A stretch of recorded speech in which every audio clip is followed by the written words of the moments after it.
For some, the idea of a perfect holiday is a deserted beach and a good book. But such passive pursuits just don't cut it for many modern travellers. Adventure tourism is now the fastest growing sector of the holiday market, and ordinary Australians are finding some extraordinary ways to test themselves while seeing the world.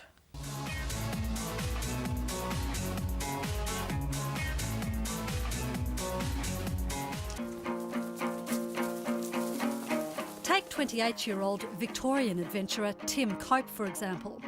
He recently returned from a 3-year solo expedition from Mongolia to Hungary to trace the trail of early Mongolian conqueror Genghis Khan. Life really is wonderful sometimes, and sense of freedom. Oh my God! And this is, I've got to say, 10 million times better than being stuck in an office. Cope endured temperature extremes, plus and minus 50 degrees Celsius, as he toughed out the 10,000-kilometre trek. But it's just bloody hard. The fingers just get totally frozen.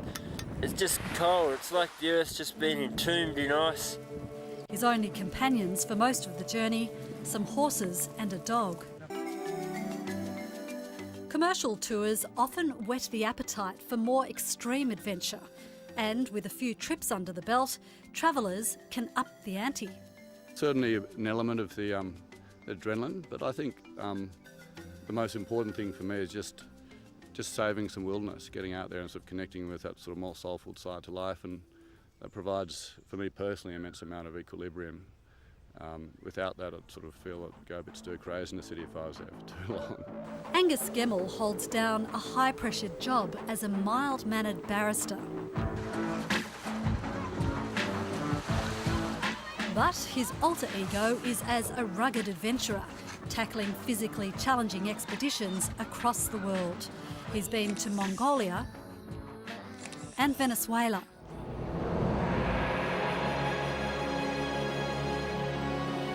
His most recent expedition was to Africa's Congo region, where he and some friends organised this Robinson Crusoe-like epic voyage up the mighty Congo River.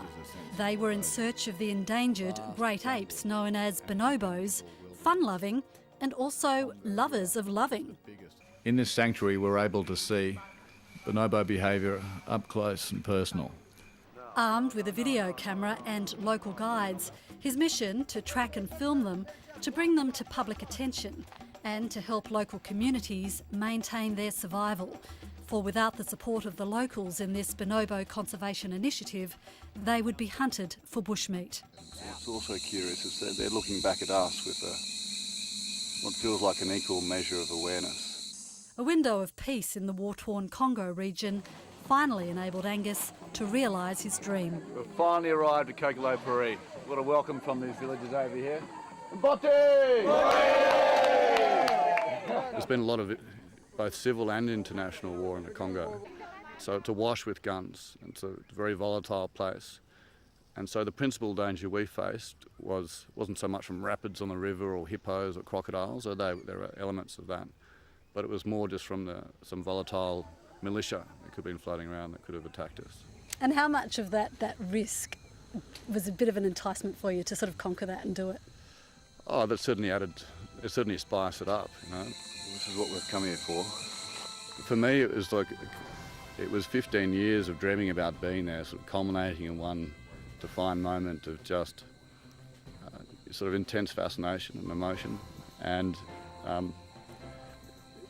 it's very hard to sum up. It was like a feeling of quiet euphoria, if you could have that. I know that seems a bit contradictory terms, but it was it's certainly very, very exultant, but also very profound. Inspiring stuff, but a word of caution for budding adventurers eager to rush out to climb every mountain or ford every stream on their own. Adventuring is a risky business, so it's important to go with someone who does it the right way. Of course there's bad luck which comes into it, because it just happens sometimes you are unlucky, but most of the time accidents happen because of human error. So it's very important to remember that whatever it is you're doing, if you cannot quite do it this time, it's okay. You can always go back and try again. rather than just push yourself too far and not come back. Wow, makes 3 weeks at the beach seem a bit lame, doesn't it? Karen Tan there with the boom in do-it-yourself adventures.